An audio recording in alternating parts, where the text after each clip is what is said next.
Hola, ¿cómo están? Encantada de presentar a Jimena Fernández, consejera de Administración en Aleática. También a Mónica Loaiza, directora de Auditoría en Grupo Coppel. Y a Ana Paula Carrera, directora jurídica y de cumplimiento en Banco Base.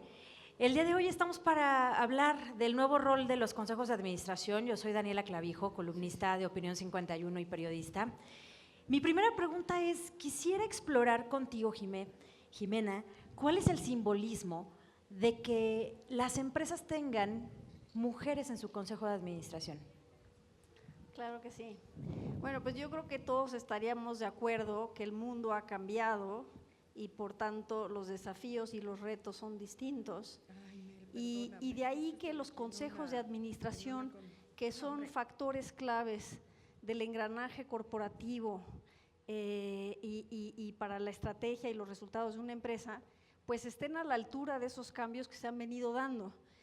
Y de ahí que los consejeros pues tengan que tener una visión mucho más amplia, tengan que tener conocimientos más específicos.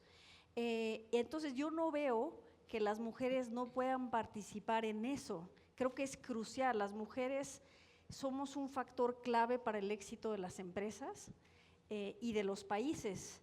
Inclusive hay organizaciones internacionales como el Banco Mundial y estudios del sector privado que indican que cuando existen mujeres en los consejos de administración, pues se detona la innovación, aumenta la rentabilidad de las empresas y es un factor que ya no se puede ocultar, ¿no?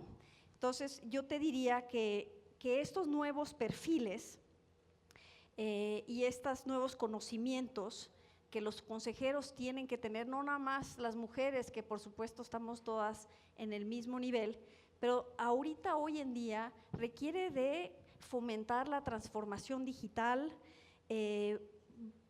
ahora sí que provocar el bienestar de los equipos, fomentar y fortalecer una cultura de ética y de transparencia que sea ampliada y que con ello se logre satisfacer las expectativas de los reguladores y de los mercados. La inclusión de las mujeres en puestos directivos y en consejos debe darse como una estrategia de competitividad. Hay mucha discusión sobre si metemos a una mujer en un consejo de administración, ¿eso va a hacer que la empresa sea incluyente, diversa?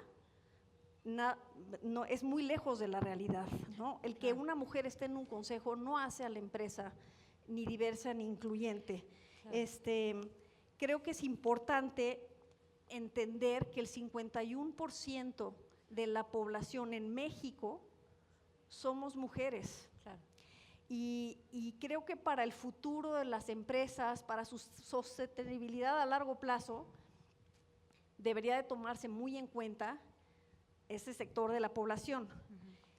Hay varios estudios que han mostrado que al tener 2 o 3 mujeres, no una, no es de ya cumplí, check, ahí está una mujer, ya somos diversos, no, se necesitan 2 o 3 mujeres para que se detone la innovación y para que haya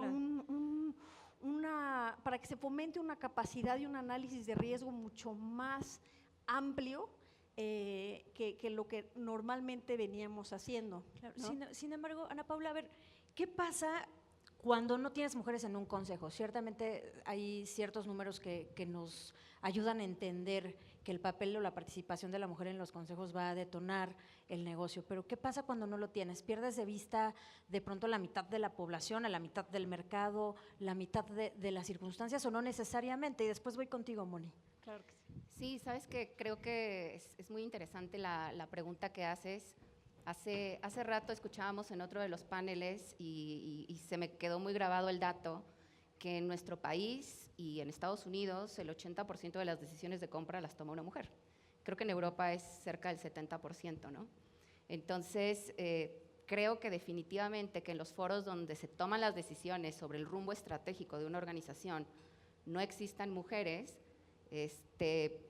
pues te hace tener una visión un poco corta, ¿no? de los productos, de los servicios que estás diseñando, ¿no?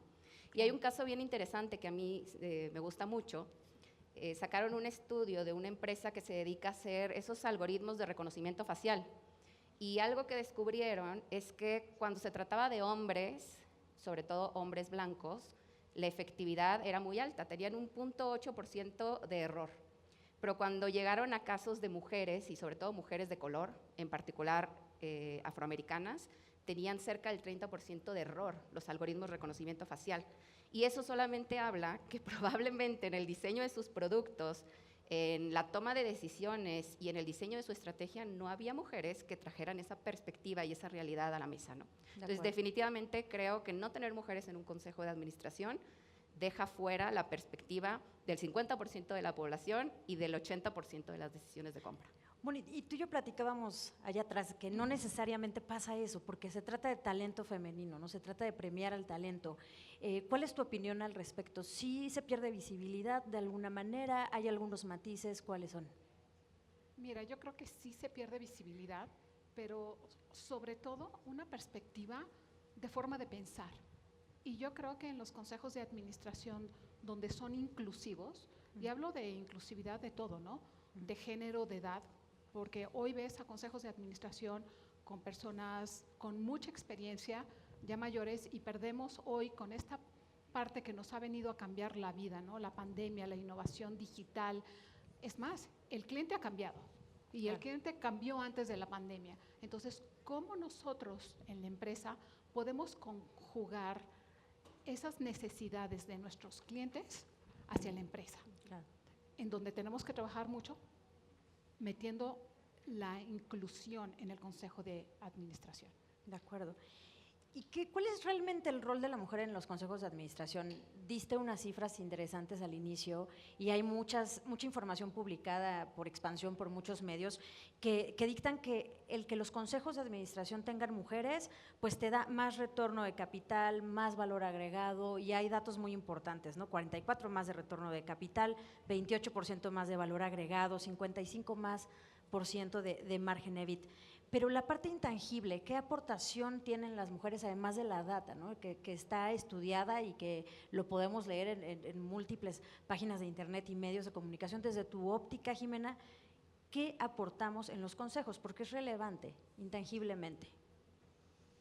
Claro, pues mira, yo te diría, además de todas las estadísticas que acabas de decir, hay una más que, y hablaba yo de la necesidad de incluir a más de una o dos mujeres, inclusive 3, hay una estadística que te faltaba, que las compañías con 3 o más mujeres en su consejo de administración cuentan con un ROE, un Return on Equity, 10% superior a las que no lo tienen. Entonces, creo que nos queda claro que el valor está ahí.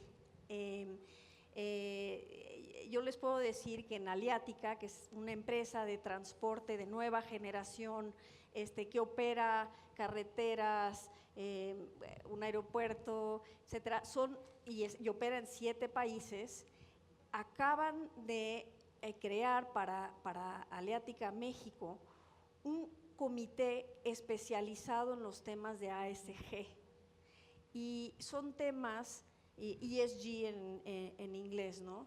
Estos temas sociales, medioambientales y de integridad corporativa, que son indispensables en todas las empresas, han venido a ser una necesidad, ya bien lo dice Larry Fink, el CEO de BlackRock, que las empresas que no estén viendo estos riesgos y estas oportunidades y no estén invirtiendo en ellas, no podrán permanecer a largo plazo. El hecho de incorporar, de constituir consejos que incluyan todas las voces, da una visión mucho más poderosa que a lo que antes estábamos acostumbrados, y porque no se requería de otra forma, que era el análisis de los riesgos financieros. Pues resulta que hemos aprendido que para que la empresa sea sostenible hay que analizar muchos más factores, incluyendo los no financieros. Claro. Y creo que las mujeres aportamos una visión muy relevante a los consejos, y en esta parte específica del ASG o ESG, creo que es fundamental que las empresas tomen conciencia de dónde están paradas, qué están haciendo en términos de diversidad e inclusión, pero en términos de su impacto ambiental, cómo están atendiendo a las comunidades en las que operan. Y creo que les atraemos una visión complementaria y con otras perspectivas. También quisiera agregar, antes de que pases la voz a alguien más, que es importante cuando se está analizando cómo estructurar un consejo y quiénes deben de sentarse en el consejo. Ha habido un poquito de resistencia y dificultad para las mujeres en entrar, primero porque quizá dicen, ¿ya tiene experiencia en un consejo? No, entonces no la vamos a mirar, porque necesitamos a alguien con experiencia. Eso tiene que cambiar, porque hay mujeres muy talentosas, con muchísimas capacidades y experiencia, que no han tenido la posibilidad de entrar a un consejo, pero que quedarían perfecto para ciertas empresas, para sus modelos de negocios, para las capacidades que requieren de un consejo. Entonces, yo creo que es muy importante que se abra esa mentalidad, que se cambie ese mindset, que se empiece a ver a las mujeres por su capacidad, por su talento, por las experiencias que han tenido, que no necesariamente siempre son lineales, sino que abarcan muchas facetas, y que las empresas empiecen a tener esa apertura de ver, no, sí, yo ya no nada más necesito abogados financieros, necesito una mujer sí analítica, capaz, que tenga A, B, C, y que tenga un cierto expertise que yo necesito como consejo. Claro. Y de ahí, pues yo creo que hay muchísimas mujeres y seguramente todas las que están aquí sentadas, ¿no?, pueden aportar su experiencia y su expertise, y los consejos tienen que abrir. Y de tu comentario surgen muchas preguntas y quiero acotarme algo. Solo el 7% de las empresas en Latinoamérica escogen a sus consejeros a través de un headhunter. La gran mayoría de las consejeras de administración son seleccionadas por su networking, por quién las conoce, por un golpe de suerte. Mónica, ¿cómo podemos hacer que pues esto se premia al talento dentro de las organizaciones, que los CEOs premian al talento sin género? ¿Qué papel juegan los roles y los estereotipos de género al respecto? ¿Se trata de networking? Mira, tengo experiencia de 5 años en diferentes consejos de administración. Uno de ellos fue Grupo Coppel. Y te quiero decir que de esos 5, solamente uno, o sea, el 20%, fue a través de un headhunter. Lo mismo pasa con los hombres. O sea, han escuchado, oye, es que es el amigo que juega golf o es el compadre, para no ser personas incómodas, ¿no? O sea, ¿qué queremos como empresas?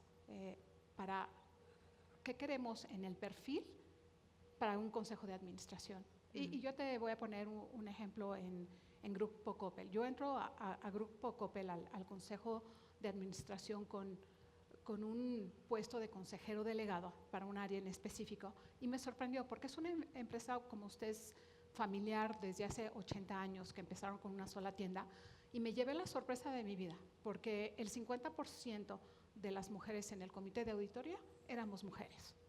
En ninguna de las otras empresas donde yo estoy, yo y un grupo de personas fundamos el capítulo de Women Corporate Directors en México, en donde estamos mujeres consejeras independientes de empresas públicas y de aquellas que facturen más de $200 millones.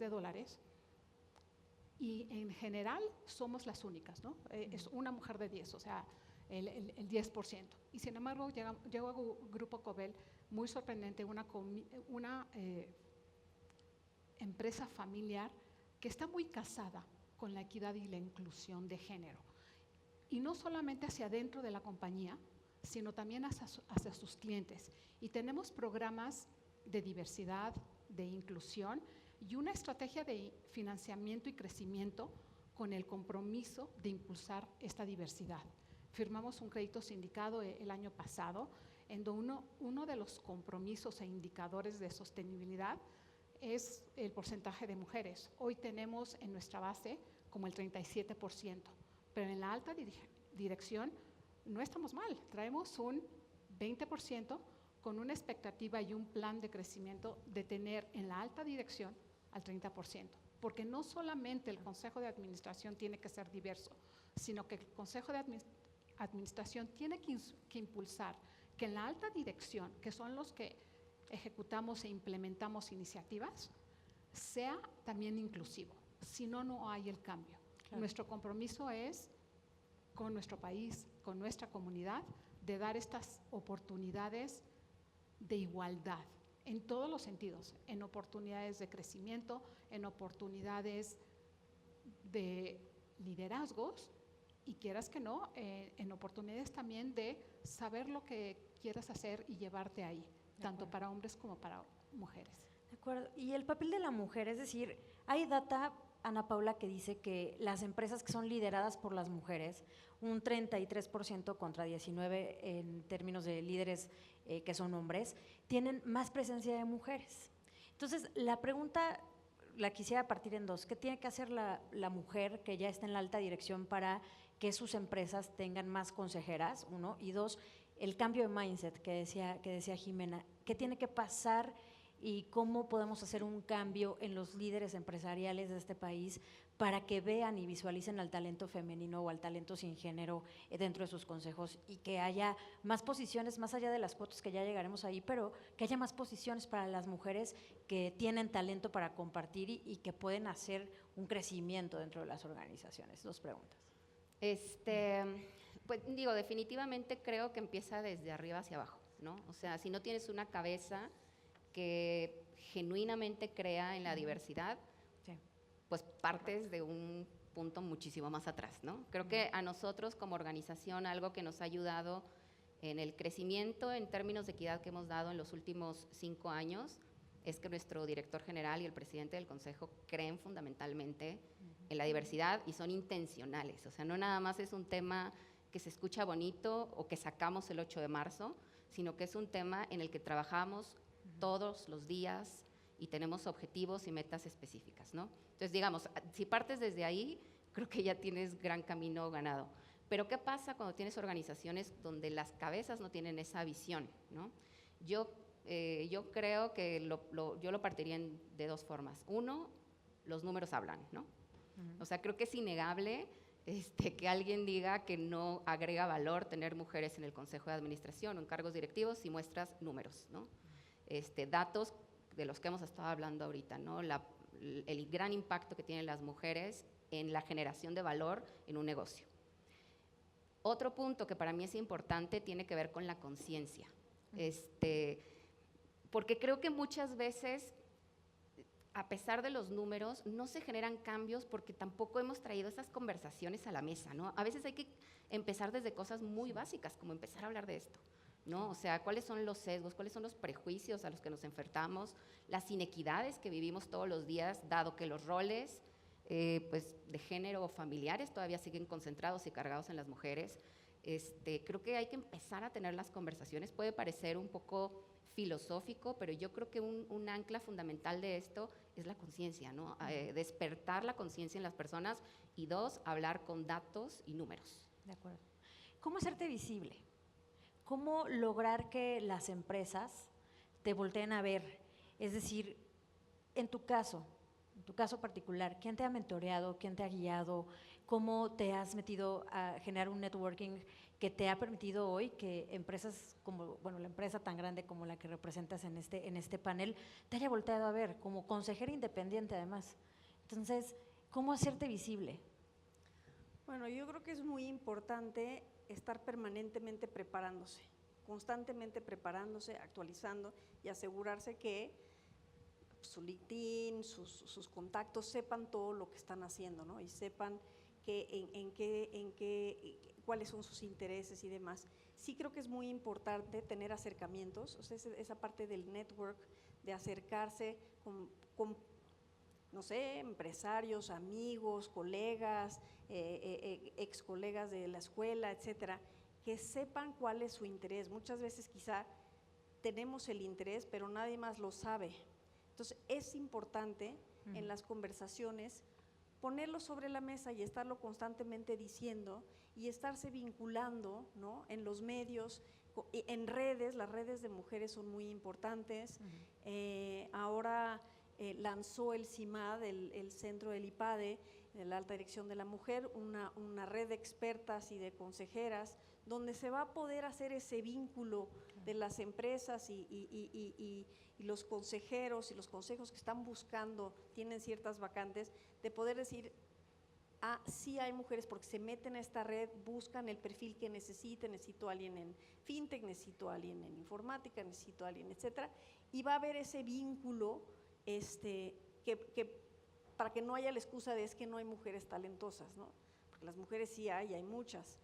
Entonces, creo que esa es una buena red que creo que hay que explotar y a las que invitaría a que se sumaran, porque sí tienen que ser visibles. Si no son visibles, por más que sean expertas en el tema que manejan, nadie más lo sabe. Y ciertamente también con otras mujeres consejeras que conozcan, y no nada más consejeras, gente del C-suite, en puestas de alta dirección.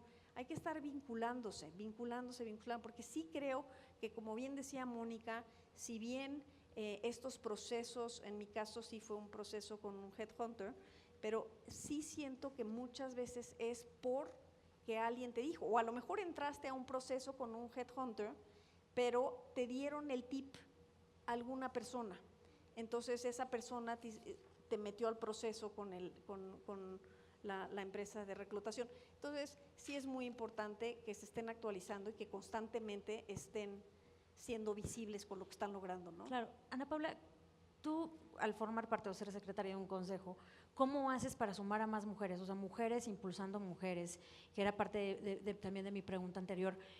¿Cómo localizas a quienes se pueden sumar a tu red de consejeras? ¿Cómo logras o cómo visualizas tu responsabilidad como C-suite o como empresaria, más bien como ejecutiva, para que más mujeres sean visibles? Sí. Más allá de la tarea que haga cada mujer. Sí, digo, qué interesante pregunta. Creo que es un cúmulo de cosas, un cúmulo de factores. Creo que esa va a ser mi respuesta en casi todo, ¿no? Es una mezcla de cosas. Definitivamente creo que si tienes una intencionalidad, como lo dije, y eres consecuente con eso, vas a lograrlo. Pero yo también me quiero regresar un poco a los básicos. O sea, creo que hay muchas mujeres talentosas, pero la realidad es que es una cadena. O sea, no hay tantas mujeres en consejos de administración por muchas razones, culturales, de prejuicios, de muchas cosas, ¿no? Pero adicionalmente es porque tampoco hay muchas mujeres en cargos directivos, y ahí están los datos. Entonces, ¿cómo construimos el pipeline de talento? Y creo que es algo en lo que nosotros hemos sido muy intencionales. O sea, ¿cómo vamos construyendo el siguiente línea de talento que va a empezar a ocupar esos cargos de decisión, esos cargos directivos, y que adicionalmente van a ser las consejeras en los próximos años, ¿no? Entonces, puede parecer que es algo a muy largo plazo, pero creo que es fundamental empezar a construir pues esa línea de talento que va a empezar a ocupar esos lugares. Claro. El Consejo de Administración es el órgano más importante dentro de las empresas. Y hay un dato arrollador del IPADE Business School que dice que la equidad de género en este órgano, en los consejos de administración, se lograría hasta 2088. Y apenas hoy el 10% de las empresas que están listadas en bolsa tienen consejeras mujeres. ¿Qué tiene que pasar? ¿Cómo podemos acelerar la presencia de mujeres para evitar pues, que este dato se cumpla? Sí, y quisiera Sumando irme lo a que la dice. estadística, Sí. ¿no? Si es el 10% y a través de la organización de Women Corporate Directors hicimos un estudio en el 2017 y de ese 10%, solamente el 3.6% somos consejeras independientes. Además. El otro porcentaje son consejeras relacionadas, que significa que tienen alguna acción, ¿no? O algún patrimonio en la empresa. Y no está mal, porque finalmente lo que queremos es sumar mujeres y seguir creciendo. Pero creo que los puntos de vista independientes que puedes traer a la mesa enriquecen mucho a la organización. Y como escuchaba en el panel de hoy en la mañana, ¿por qué el 30%? Porque la voz de una mujer igual no se oye, ¿no? Dos, igual no pensamos igual y partimos la votación del consejo. Y tres, sí nos oyen. Y te quería comentar, por mi expertise es auditoría interna, control interno y gobierno corporativo. Mujeres, pocas. En el 2009 fui la primera directora general de auditoría de una compañía pública en México. Estás hablando del 2009, no hace mucho. Después de mí, hoy no hay ni una sola. ¿Por qué? Es una cuestión que mis compañeras ya dijeron, es una cuestión cultural. Yo lo que creo que sí debemos hacer es una transformación cultural y no solamente hacia tu empresa e incidir ahí, sino también en nuestra comunidad. Porque si en nuestra comunidad no hacemos esa transformación cultural a través de capacitaciones, de pláticas, de conciencia, no vamos a cambiar esto. En mi carrera he tenido muchas mujeres que he mentoreado, que han sido mis mentoras y que finalmente, al final del camino, no quieren tomar el riesgo por no me dejó la familia, no quieren que deje a mis hijos, etcétera. Claro. Algo que también dicen es que la mujer tiene que sacrificar mucho en esos puestos. Y no es cierto, el hombre también. Sí. En mi carrera lo veo, el hombre también sacrifica al no ver a sus hijos, estar todo el día trabajando, que es igual que la mujer. Entonces, la igualdad de circunstancias es para ambos. ¿Qué tenemos que hacer? Visibilizar ese talento. Y como decía esta Jimena, en este 2017 nos unimos varias organizaciones, el 30+30, el 50+50, el Women Corporate Directors, etcétera, para conjugar toda esta base de datos, no solo de consejeras, sino de personas de la alta dirección, y ponemos en esa base una expertise.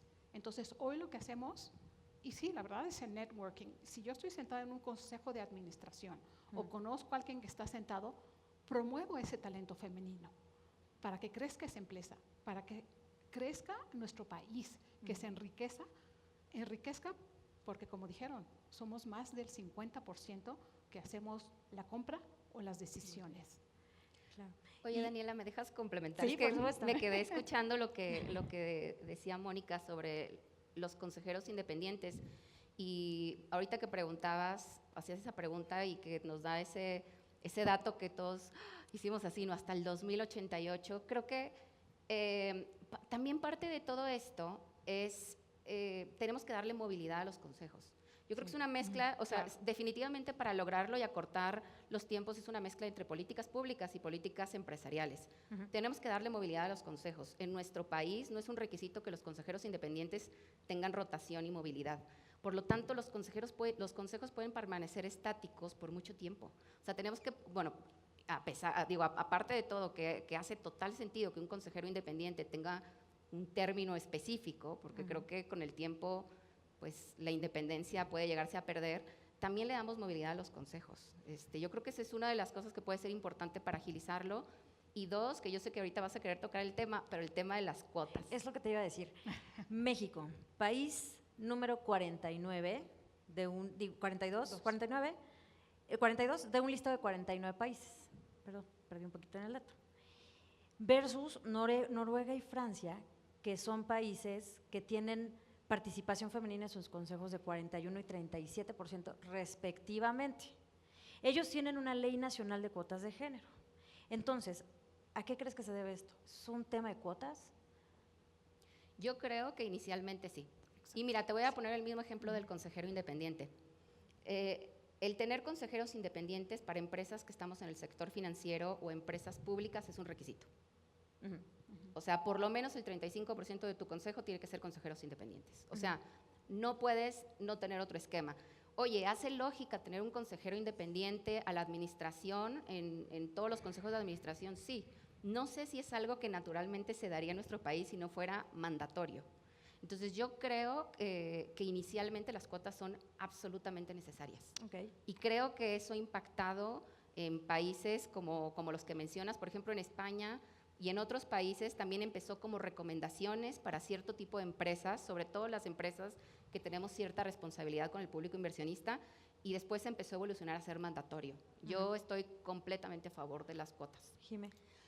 Yo también, la verdad es que yo también sé que se tiene una discusión importante al respecto. Estoy a favor de que suban las personas que tengan el expertise para agregar valor en un consejo y por ende a la rentabilidad de la empresa. Eso sin duda. Pero sí estoy muy consciente que si no empieza a haber una regulación que obligue, podemos llegar al 2000, ¿qué? 88. 88. Entonces, y eso pues sería muy injusto, ¿no? Sí. Por ejemplo, en California sí pasaron una ley de diversidad de género que hizo que obligaba a las empresas que cotizan en bolsa a incluir a mujeres. Ujú. Y gracias a esa ley, la participación de las mujeres en los consejos subió impresionante en 3 años, en tan solo 3 años.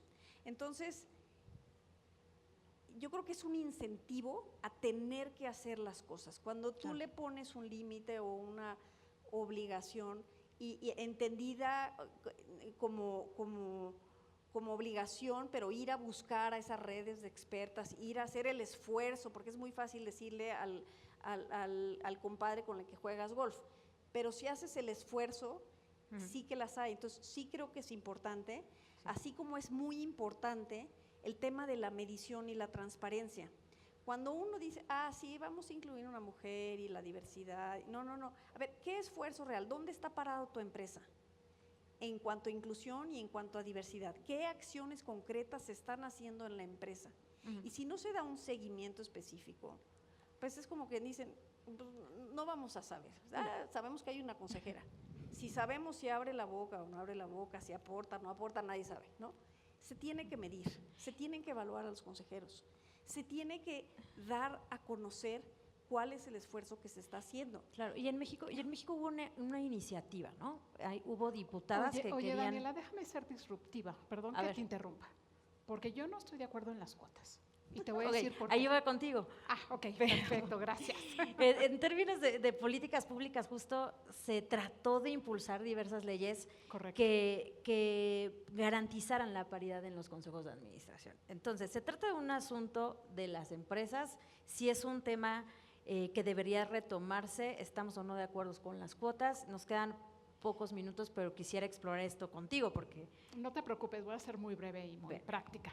No estoy de acuerdo con las cuotas, te voy a decir por qué. Porque finalmente no estás buscando al talento específico. La cuota te da, oye, tengo que tener a una mujer.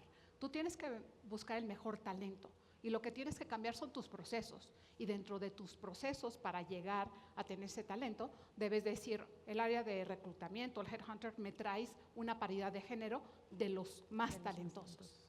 Lo que no se mide, no se controla, como buena auditora, ¿no? Entonces, sí tenemos que medir, que tengamos en nuestra base, en nuestros headhunters, que tengamos esas oportunidades para las mujeres. Hablando de las iniciativas de ley, lamentablemente en nuestro país trataron 2 veces, Sí. en el sexenio anterior y en este sexenio. Y lamentablemente fueron de partidos políticos diferentes y no se unieron. Porque si se hubieran unido con una sola reforma, creo que hubiera beneficiado al país, sino que eran 2 reformas totalmente diferentes. Una más laxa, ¿no? En donde medías y controlabas y a lo largo de los años ponías esto, y la otra era demasiado agresiva. El no llegar a ese consenso, no llegas a nada. Entonces, hoy lo que tenemos, y lo que decía Ana Paula, es básicamente esa transparencia en compañías reguladas y compañías públicas. Y eso, quieras que no, crea conciencia en las empresas de decir, tengo que publicar, cuando publico en la Bolsa Mexicana de Valores o a la Comisión Nacional de Valores, tengo que publicar cuántas mujeres tengo. Entonces, quieras que no, eso empieza a cambiar la mente. De acuerdo. Entonces, vamos a cambiar los procesos desde adentro de nuestras organizaciones y decir, quiero el mejor talento, pero sí tráigame en el proceso un 50-50 mis áreas de reclutamiento, de atracción de talento para las diferentes posiciones. Y creo que con eso podemos cambiar la aguja de nuestro país, porque lo más importante es cómo hacemos esa transformación cultural. Y lo hace uno, lo haces tú y lo hacemos todos. De acuerdo. Algo Yo no- que sí, complementar, yo ya nada más las diría ya sé, ya sé. que, como bien dije, sí es importante el talento, pero sí creo que cuando te obligan, entonces vas corriendo con recursos humanos y vas y te aseguras que tengas esos procesos y vas haciendo ese pipeline de mujeres que puedan llegar a la alta dirección, que cuando no tienes esa presión, quizá eres un poquito más tardado en llegar a esos procesos. Entonces, estoy de acuerdo contigo, Mónica, pero sí creo que la presión, un poquito de presión ayuda. Y además Pero que las mira, cuotas, perdón, lo que dijo Ana 20 Paula. segundos. Ajá, lo que dijo Ana Paula. Esto tiene que venir desde la cabeza. Claro, la cabeza, Y en por Grupo Coppel, desde el director general y presidente de administración, no hoy, te estoy hablando de hace 10 años, tienen esa convicción. ¿Y por qué? Porque la mayoría de sus clientes son mujeres. Claro, y quiero cerrar con una pregunta para las tres. ¿Qué pasa cuando una minoría se convierte en una gran minoría? Que es una diferencia y es lo que, repito, le da título a este panel. ¿Qué ocurre, Ana Paula? Pasar de una minoría a una gran minoría, aunque siga siendo minoría, a pesar de que seas el 51% de la población. sí, creo que es parte de lo que hemos estado platicando, ¿no? Y creo que lo decía Jimena un poco. Una mujer no hace representación. O sea, creo que las posibilidades de que su voz se escuche y su punto de vista permee en el Consejo de Administración va a ser limitado. Entonces, tienes que garantizar que tengas por lo menos el 30% de mujeres. Y hace rato en el panel me encantaba lo que decía una de las panelistas, y por lo menos el 50%, y por qué no el 80%, si tus clientes, los que toman las decisiones, Claro, el la mayoría 80% son mujeres, ¿por qué no tienes el 80%? ¿No? Entonces, yo creo que tenemos que aspirar a que no sea una, definitivamente, ¿no? Cierre, mensaje final, Jimena. Mensaje cierre. Bueno, yo les diría que es muy importante que en esto ir rompiendo estereotipos, cerrando brechas, tiene que haber mucha transparencia.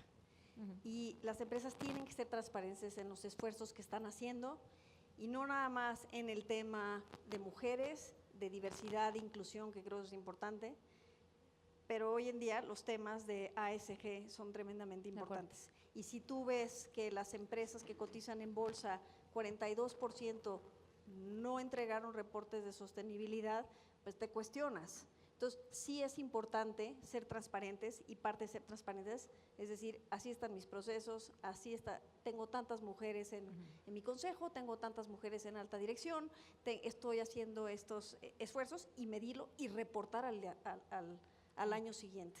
Y en breve, tu cierre, Moni. Creo que todos y todas aquí, y los que nos escuchan, tenemos que empezar esa transformación cultural, empezando por nuestras familias, como criamos a nuestros hijos, a nuestras hijas, de tomar ese riesgo, de alcanzar sus sueños, para que nuestro país sea un mejor país con equidad e inclusión en todos los niveles. Muchas gracias a todos. Yo soy Daniela Clavijo. Pueden leerme en Opinión 51. Muchas gracias por su tiempo. Gracias.